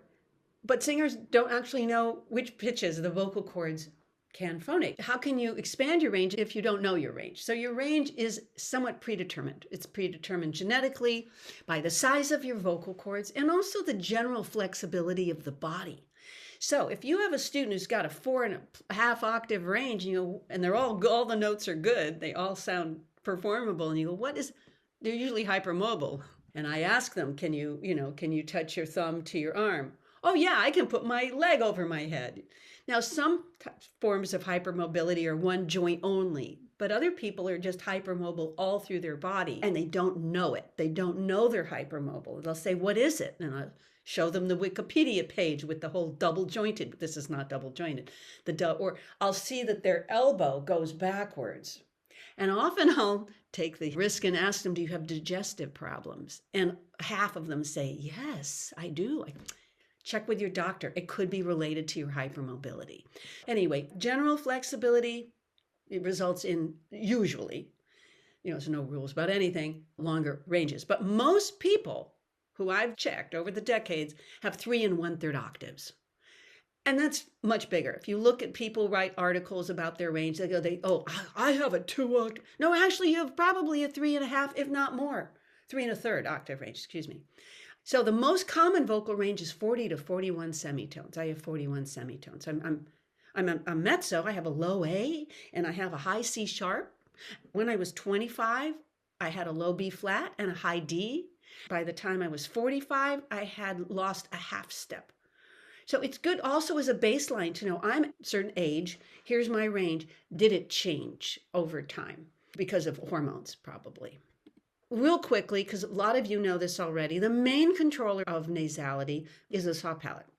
And when I say nasality, I mean the sound, the vocal full buzzy sound that gets into the nose area. There's some controversy right now that there's no such thing as nasality or that the nose is not part of the vocal tract. So there's still a lot of discussion about what is nasality. Not all buzzy sounds. I have a list which I can send you also if you email me. My email will be at the end. I think I forgot how many I have in my current list of buzzy sounds that most teachers will call nasality because we equate that buzzy sound with all buzzy sounds, but there's different body parts that when they move and squeeze, they create a buzzy sound that is not nasality.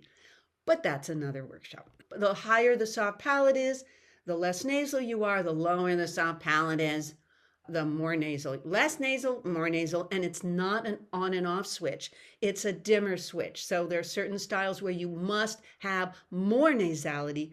Less is not always the best thing. Dull sound. I've got a dull sound, it doesn't carry. So we want to enhance what I call the ring harmonics, and specifically this band, 2400 to 4000 hertz.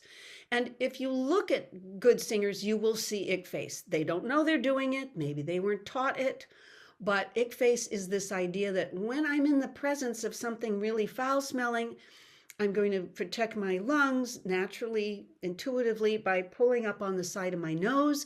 When I pull up on the side of my nose, it narrows the airway, it narrows the vocal tract in ways that you don't need to know about. You can also increase ring by simply narrowing the piriform sinuses, which are these holes back there. And it can make a very ringy sound without ick face. So ick face produces quite a noticeable amplification of the ring harmonics, but if I just narrow my piriform sinuses, it produces a ringy sound, but it's different. It's a different sound. You can do both. Ring, by the way, is not twang, especially for those who are familiar or have studied the Estill method, which is very popular in the UK. Twang is actually a combination, in my view, of ring, nasality, and other buzzy sounds by narrowing different aspects of the vocal tract. So ring to me is this one very narrow and piercing band of sound that cuts through. There's no buzz in it. So I don't use the word twang because to me, it's a bucket term. I've heard, 10 different people do twang and they're all different sounds. So I like to control my ring separately from my nasality for all purposes. So I have more colors at my disposal. Here are some photos of acknowledged great singers using ick face, whether they knew they were doing it or not. You might do it more on the choruses of a pop song than in the verses where you want to be duller. Now you get to the choruses, it adds this one more element of thrill, of electric sound, the metallic, piercing, and some lucky singers, bell-like sound. When I'm teaching ick face, I can say you can imagine that you're like a toucan, you've got a long beak, or that you're Pinocchio and you've got this long nose. If you want to narrow, and the super ick is actually you can use your hands. You take your fingers, you do ick face. Ooh, it smells like steamy, awful dog poop. Ooh, it stinks. And then you take, but they're still not ringy enough. You can take your fingers and squish your cheeks in, so you're making it even more narrow, like you're jamming your sound through a very narrow nose hole. That's what super ick is, an ick face with the squishing, and then you'll hear the ring. And then you just sort of get used to making this face when you want to have more ring. Cute picture, love this kid, but in fact, to do big ear, which will help a singer hear themselves as others hear them, what you do is you cup the ears, but you want the elbows, this is very important, you want the elbows 12 inches apart or 30 centimeters apart, like this. If the elbows are too far out, you will not amplify your own hearing. If they're touching, try that at home and just talk and you'll see it's too bassy. So I just felt that this distance can let you hear what you sound like to other people, which is very important because we can't hear ourselves as we need to. Now, to help fix pitch problems, there are a lot of different approaches that I don't have here. And I just thought of one, and that is singing on the vowel E with a lot of ring. So I need to add that. If you want to hear yourself better, sing on E with a lot of ring, with or without big ear, just to sing and do vocal exercises or sing a song on the vowel E with a lot of ring. But you can sing facing the corner of the room. I don't mean nose up against the corner, but it'll give you more feedback, reverberation. You can record yourself and learn the difference between flat and sharp singing. Being completely auto-tuned, it'll take all the feeling out. So we don't want to be completely in tune all the time. But what I've noticed is a lot of singers don't know the difference between flat and sharp. And the general public just calls it flat. Anything that's out of tune, they say, oh, they're so flat. Flat is not a synonym for out of tune singing. So singers need to know the difference between flat and sharp singing, and I demonstrate that. I play a note and I sing a little bit sharp. I say, I'm going to sing a little bit sharp now, and now I'm going to sing a little bit flat so they can hear me do it. Now I'm going to sing way sharp and way flat. And how this is different than learning the notes on the keyboard, learning which notes are sharp notes and flat notes. So it's important that total musical beginners who are maybe just starting to learn about music know that sharps and flats on the keyboard is not the same thing as singing sharp or singing flat. So make sure you're really clear about the difference, otherwise they'll be confused. You can record yourself, and you can use pitch correction on all the notes or on the outliers, the ones that are like, well, that's off. That's off. And then you play with the pitch correction, and you just have to go down or up, or I call it spot correction. And you can hear yourself in a new way and learn from your own perfected voice. And that can be very useful. I love these little earphones, particularly good for people with hearing problems. They're available, and you can move them. So I can wean. You can sort of wean away one versus the other. A lot of people have hearing problems when they have pitch problems. I always ask them, are you aware that you may have a pitch problem? If it's like a young man, were you in the military? Did you shoot guns? Did you work with heavy equipment? I use big ear to let me know which is their problem ear. So what I do is I have them sing a phrase and it's out of tune. And then I have them do it with big ear, and it's always better. And then I have them sing it with one hand like this. So now they're singing and they're helping the left ear. And then I have them sing it and they're helping the right ear. It tells me which ear needed the help. So if they sing better like this, and I'm helping the left ear, and then they sing more out of tune, it tells me they have hearing loss on their left ear. Has anyone actually gone to an audiologist or gotten hearing aids? I've only known one, and she's a singing teacher. So I always try to say, you could fix that. You can get hearing aids. Nobody even sees them. It really, really helps. So there's a lot of hearing loss out there. For older people as well, terrible hearing loss from, listening to music, concerts, too much Grateful Dead. Information processing issues. I see a lot of students with some degree of dyslexia. And I've just come to the conclusion, I may be wrong, that there are a lot of dyslexics among artistic people, whether they're actors or people who just love music. They have problems with up and down, left and right, east and west.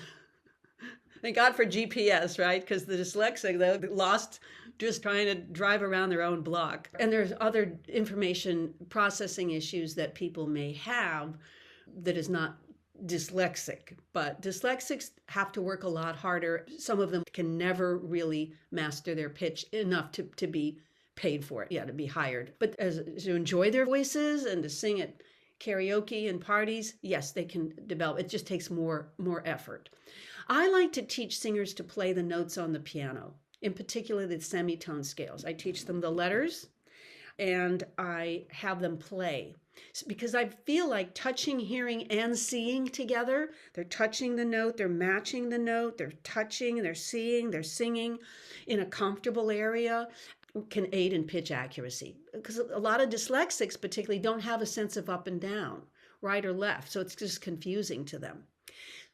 For my most pitch disabled students, I have them sing any comfortable pitch. Just sing a pitch, sing a comfortable pitch. And I find that note, I find that pitch, and I move up and down in half steps from that bass note that's sort of their go-to note. I don't go far, just so they get a better sense of what up and down feels like. That up, you feel more vibration here, and down, you feel more vibration moving downward, however they get used to it. And then they can do it also. And then I typically teach them how to do major scales using the formula start, whole, whole, half, whole, whole, whole, half. So they start to get a sense that a whole is twice as big as a half. Now I know for those who don't use whole steps and half steps, if you use whole, semi, I don't know. This is a better formula. Start, whole, whole, half, whole, whole, whole, half. And we just repeat it a few times, and then I have them play it starting on any note on the keyboard. It's enabling them. It's building their confidence that the notes aren't just random ups and random downs. By the way, that's me. It's one of my favorite little pictures of me at the age of 4. Just like, this is fun. Okay, what would you like to fix? I wanted to open this up because the more experienced a teacher is, the more tools are going to be in your toolkit. So in just a second, I'm going to open it up. If there's anything I left out that you have a question about, I'm happy to tell you what I think might be 1 or 2 or more fixes for something that has been on your mind. I have a lot of products on my website. Please do visit my website. It's quite in-depth. Everything's available, downloadable. Like I said, I still perform. That's me at the age of I was 68 there, and still love to perform.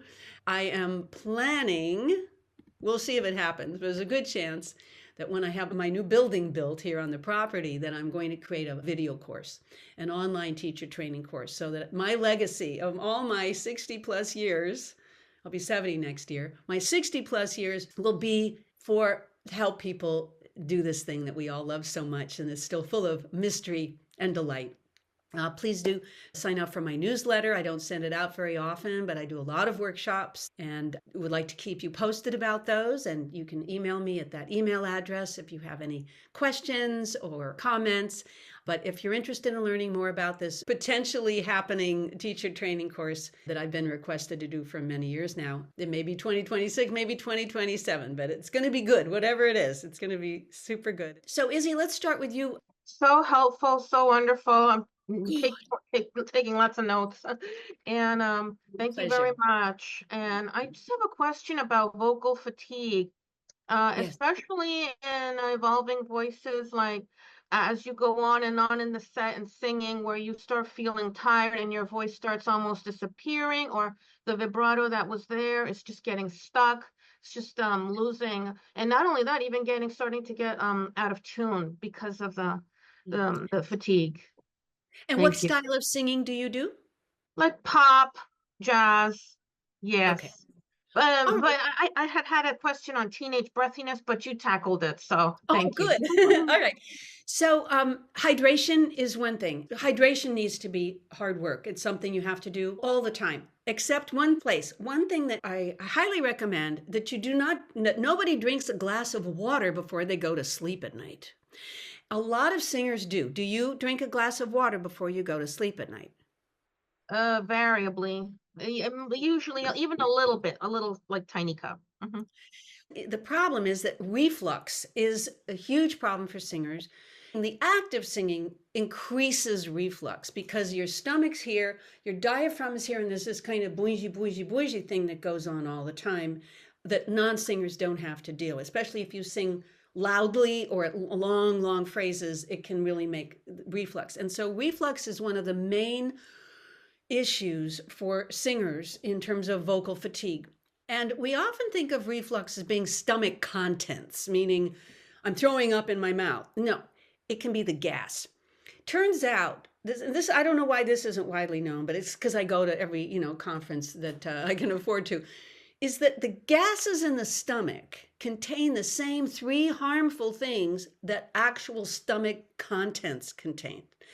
And those things are bile salts, hydrochloric acid, and pepsin. I'll say it again. Bile salts, hydrochloric acid, and pepsin, which are injurious to the vocal folds.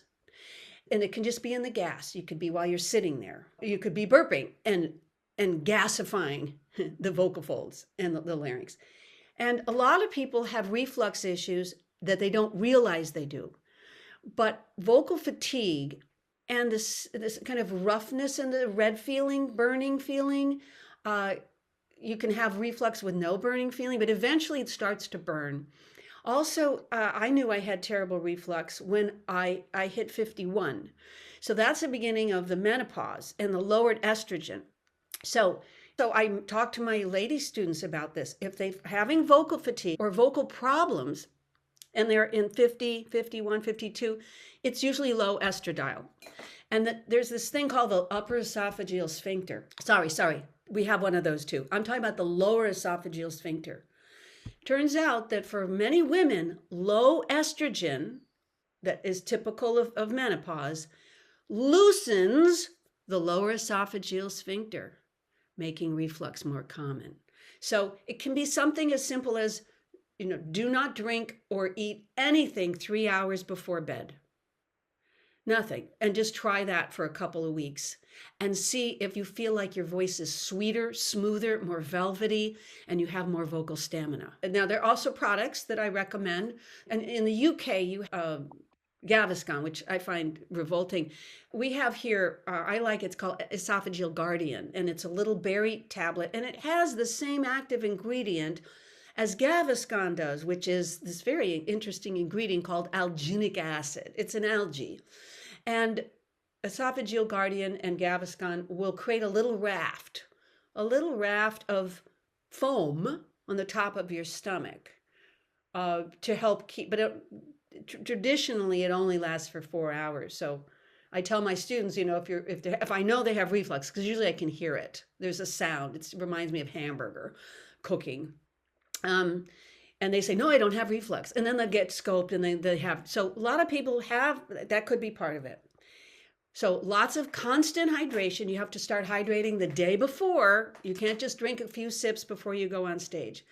I also recommend that you moisturize. See, I live in California. It gets very dry here. I was just in Las Vegas for the weekend. It was like 4% humidity. Anything you're singing in an environment that is below 40%, the air is actually stripping moisture off your vocal folds. It will make high notes difficult. You'll compensate to try to get the high notes out. You'll have vocal fatigue. So there's a little nebulizer. Maybe all of you know about it, but I really like it. It's called Vocal Mist, and the website is myvocalmist.com. Buy it with the saline. I just put the mouthpiece in and I just suck on it. If I'm doing a gig or a workshop where I'm going to be singing and talking for all day, 3 days in a row, during my breaks, I'll just suck on the cool saline. I don't like steam. Some people love hot steam. To me, it's already hot. I want cool. And it's it's like a big lipstick, and it's USB powered, and you can throw it in your purse, in your bag, and it'll keep the cords moist. That's what I'm thinking. I'm thinking it could be reflux. It could be whether it's gas or stomach acid. It could be inadequate hydration and totally stopping anything 3 hours before bed and then seeing if that helps. If not, email me and we'll talk more about it. Thank you so much. Oh, my pleasure. Anyone else? We got I'm happy to be here with you. Any other hands raised? Really thought about what are the common problems that I had, that I've seen other people have, and just went in my my file cabinet back here. There's on each topic there's so much more, but I wanted to make it simple with takeaways. I just wanted to take a poll. How many of you are not teachers who are just singing fanatics and want to learn everything about Janet? Okay, so everyone that Lisa's on is some kind of teacher. Okay. I highly recommend that you stay open to what other people have to say and don't become part of a cult. There's a very culty vibe, particularly in Europe, where I teach this way. Then they're not adequately prepared for working with all ages, all styles. It's also very important that you continue working on your voice so that you can demonstrate exactly what you want to do. I remember when I started teaching, I was 18, and I just knew I was just faking it. I was just faking it till, so they give me some money and, at least I cause no harm. And exercises are not the key to vocal. There's certain techniques that really focus on vocal exercises, but they don't teach people how to sing. They don't teach people how to emote or have vocal colors. So don't get into the trap that if I learn the X method that I've paid thousands of dollars to learn, that is basically 10 vocal exercises. I know people, they can do the exercises, but they can't sing a song. They never get paid for singing because they have no feeling, they have no variety, they don't know how to perform, they don't know how to songwrite, they don't know anything about music. So just be on alert. There's a lot of sort of scammy, culty vibes out there. Take what you can and don't say that that's all you do. And if you have something that works, great. Share it with the world. We all have something to bring based on our own trials and tribulations, trying to get our voices to be as wonderful as they can be. Even though I feel like I'm a leader in the field, don't take my word for anything. Try it out yourself. If you feel like you're not sure if you're doing it right, I'm available. I'm retired, mostly retired, semi-retired now. Don't be afraid. Don't be intimidated. Just write me and say, we'll set up a 10-minute free online so that am I doing it right? I might have a few pointers for you because I want you to have the rewards as a teacher that I've had, where people think they've had this problem and you in 5 minutes or less fixed it. Don't forget about posture and support. It's boring, it's not sexy, and it's absolutely foundational. And I am shocked and dismayed how many vocal pedagogies there are out there who don't touch the subject. I even had a famous teacher once who said, if you ever have a teacher who says the word support, run. And those students from that teacher would come to me with nodules, because it's not true that the vocal folds will take care of themselves. They will not. They will be injured. So upper belly, lower belly, posture, get it right. Do it always for everything you sing, not just for high notes and loud notes. I can't stress it enough. I know I'm a bit of a one-trick pony on that, but that's only because I believe it solves a million problems. And relaxation is not the key to good singing. It's function. It's certain muscles need to be relaxed and other muscles need to be working, and sometimes working quite hard. So I think that puts an end to our workshop today, except to say I would be doing another one that I'm really looking forward to in September, called Soul Training. You may realize that R&B singing, whether it's gospel singing or adult contemporary, but I'm just calling it soul singing, R&B singing, and how to do runs. And it's the most popular vocal style in the world. Everybody loves it. And we are often, as singing teachers, not able to make that sound. We still sound too classical, or we sound too pop, or we sound too musical theater. So it's going to be for Voice Study Center UK, my first time presenting a 2-hour workshop called Soul Training. Janet will be there. She wouldn't miss it. Thank you, Janet. We're going to talk about riffs and runs. We're going to talk about how to master the ability to do that, how to think about riffs and runs, and also just how to sound that way. So when you demonstrate, people go, oh, she said she doesn't. You will sound like you. You'll sound like the greats who do it. I did a short soul training workshop in the past, but this will be, got a lot of work ahead putting this 2-hour one together. And I hope to see a lot of you there, because you're not going to get, it's just information that is just not out there.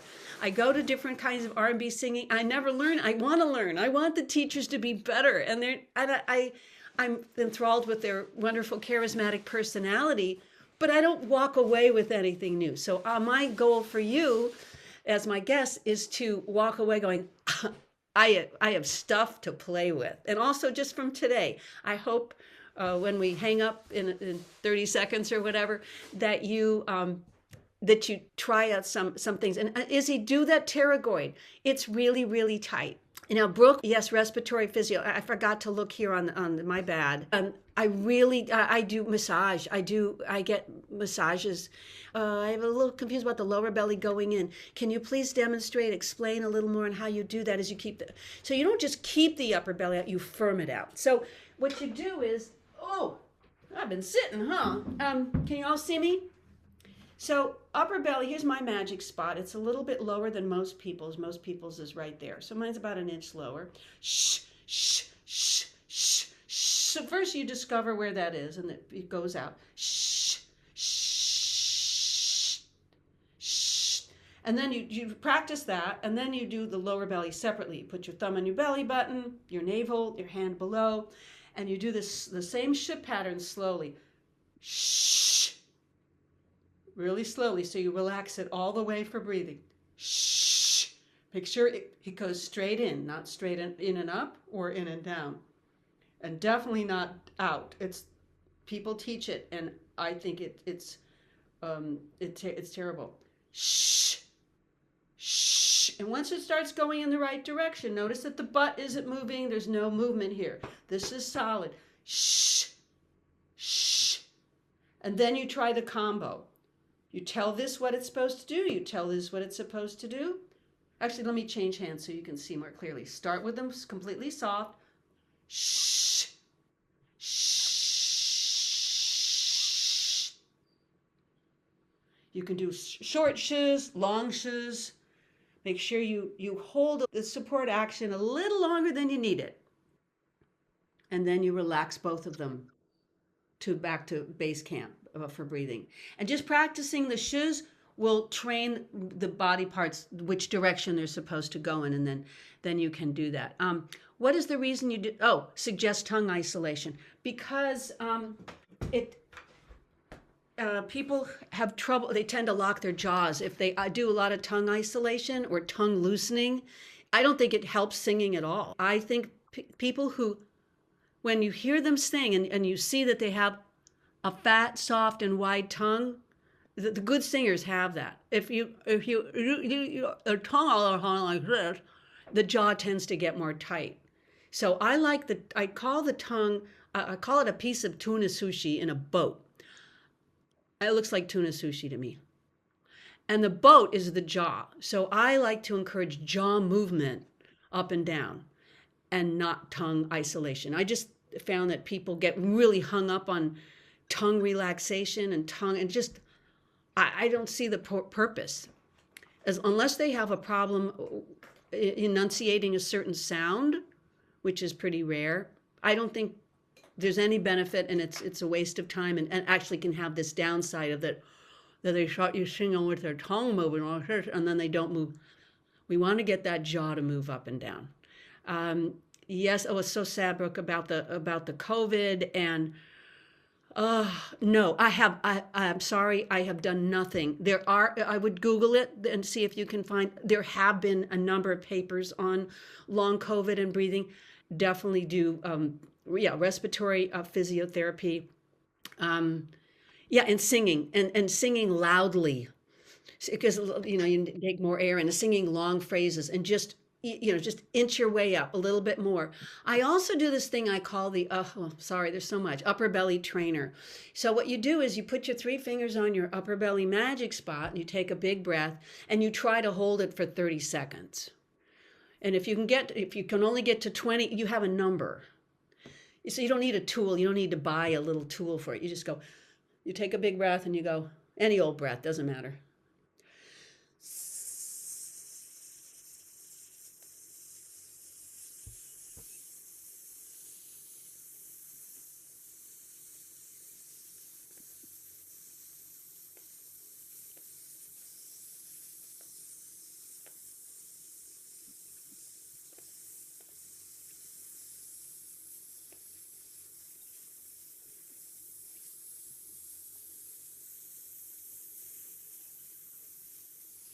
And that's 30 seconds. If you start and you get to 20, you write it down, and then you relax, get your heart rate relaxed. Try it again, go to 25, see if you can go to 25. See, so it gives you a number, and you don't need any special tools. I've been able to go for a minute. but not, and don't do this after you eat, because if you eat, then your heart rate goes up and it's going to eat oxygen. So doing something simply like that, just try to up your numbers. The backwards exercise. Yeah, I did a workshop, Izzy, in Norway, an online workshop, and for about belting for a choir, and that was their favorite thing. They did that, and they could go higher in M1. I mean, they could just. It was so easy, and there was that was. I asked them, did you have a favorite? They all voted about that one, so that's a really cool hack. Okay, I hope that helps. Really, Zany needs the presentation PDF. It's in the chat box. I think we're good on that. Happy singing, everybody. And don't worry, there's a fix for everything. Don't worry. It all will become clear. Because there's so much fear. We just want to be good, right? We want to be amazing. Oh, thanks, Dean. That's really sweet. Okay, everybody. Hope to see you for soul training in September. Bye. Thank you, Lisa.